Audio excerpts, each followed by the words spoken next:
Gələn ildən Azərbaycanda hər ay 100 minlərlə şəxsə 300 manat ödəniş edilə bilər. Gələn il ünvanlı sosial yardımın məbləği arta bilər. Report xəbər verir ki, bunu deputat Vüqar Bayramov sosial şəbəkə hesabında yazıb. O xatırladıb ki, 2026-cı ildən Azərbaycanda yaşayış minimumu və ehtiyac meyarının 300 manat olması nəzərdə tutulur.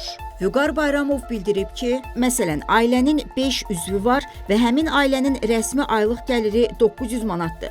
Bu il həmin ailə üçün 1425 manat ehtiyac meyarı, yəni xərc hesablanır. Bu zaman ailənin xərci ilə gəliri arasındakı fərq 525 manat olur. Həmin ailənin ünvanlı sosial yardıma müraciət hüququ olduğu halda o proqram çərçivəsində ayda dövlətdən 525 manat yardım ala bilir. Amma bu rəqəm gələn ildən artacaq. Belə ki, həmin ailə üçün ehtiyac meyarı gələn ildən 1500 manata yüksəlir və nəticədə həmin ailənin gəliri dəyişmədiyi halda aldığı aylıq yardım 525 manat deyil, 600 manat olur.